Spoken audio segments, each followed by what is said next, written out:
ফ্ল্যাশে আমরা এখন প্যানেল নিয়ে আলোচনা করব। প্যানেল ফ্ল্যাশ অত্যন্ত গুরুত্বপূর্ণ একটি বিষয়। এই যে আমরা যে টুলবক্সে যে টুল নিয়ে কাজ করি, এই টুলসের যদি আমরা কোনো অ্যাডভান্স এডিটিং করতে চাই, তো সেক্ষেত্রে আমাদের প্যানেলের প্রয়োজন হবে। দেখুন, আমরা এটা বোঝার জন্য একটি সার্কেল আমরা স্টেজে ড্র করি। তো সার্কেলটি ড্র করলাম।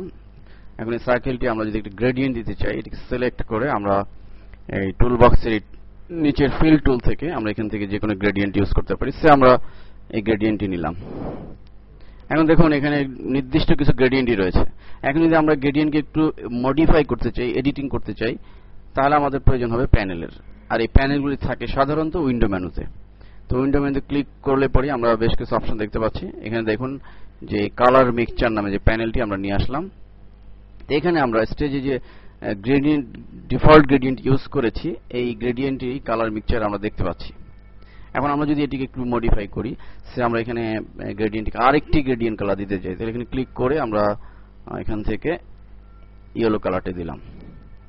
ঠিক একইভাবে আমাদের এখানে যে লিনিয়ার রয়েছে, এই গ্রেডিয়েন্টটি আমরা ইউজ করতে পারি, অথবা বিট ম্যাপ যে রয়েছে সেটিও আমরা ইউজ করতে পারি।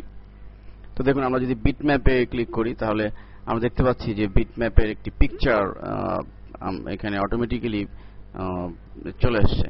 ঠিক একইভাবে বিট ম্যাপে যদি আমরা অন্য কোনো পিকচার আনতে চাই, তাহলে বিট ম্যাপে ক্লিক করে আমাদের যেখানে পিকচার রয়েছে সেখান থেকেও আমরা এটিকে ব্যবহার করতে পারি। এরপরে আরেকটি ব্যাপার, যে আমরা এই কালার মিক্সচার ছাড়া অন্যান্য যে সমস্ত প্যানেল রয়েছে সেগুলো আমরা ইউজ করে কাজকে গতিশীল করতে পারি। সে আমরা একটা রেক্টেঙ্গেল স্টেজে ড্র করলাম। দেখুন, একটা রেক্টেঙ্গেল ড্র করার পরে এটার কালারটিকে আমরা চেঞ্জ করে দিই। আমরা সেই কালারটি দিলাম। এখন আমরা এটিকে যদি দুটি অ্যালাইন সোজা করতে চাই, তাহলে উইন্ডো মেনু হতে যে এখানে অ্যালাইন প্যানেল রয়েছে, এই অ্যালাইনকে নিয়ে এসে অ্যালাইনের ঠিক এখানে অ্যালাইন হরিজন্টাল সেন্টার, এটা যদি ক্লিক করি, তাহলে আমরা দেখতে পাচ্ছি যে এটি ঠিক সেন্টার হয়েছে। ঠিক একইভাবে আমরা আরেকটি কাজ আমরা এখানে দেখব। সেটির জন্য আমরা এটিকে সিলেক্ট করে,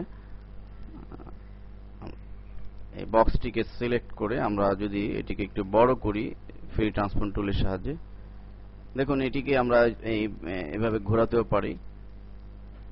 কিন্তু আমরা যদি চাই যে নির্দিষ্ট পরিমাপে ঘোরাতে, তাহলে আমরা একটি প্যানেল নিয়ে আসতে হবে আমাদের উইন্ডো মেনু হতে। এখানে ট্রান্সফর্ম যে প্যানেলটি রয়েছে, এটি আনলে আমরা এখানে দেখুন রোটেট নামে অপশন রয়েছে। এখানে আমরা যদি 90 ডিগ্রি দিয়ে দিই অথবা 45 ডিগ্রি দিয়ে দিলাম, এখন দেখুন যে এটা নির্দিষ্ট পরিমাপে ঘুরছে। ঠিক একইভাবে আমাদের এই যে সমস্ত টুলস রয়েছে, এই টুলসের এবং এই মেনুর যে সমস্ত কমান্ড রয়েছে, এগুলোর সহায়ক হিসাবে আমরা প্যানেল, উইন্ডো মেনুর যে সমস্ত প্যানেল রয়েছে সেগুলো আমরা ব্যবহার করতে পারি। আমরা পর্যায়ক্রমে বিভিন্ন প্যানেল নিয়ে পরবর্তীতে আমাদের প্রজেক্ট অনুযায়ী আমরা আলোচনা করব।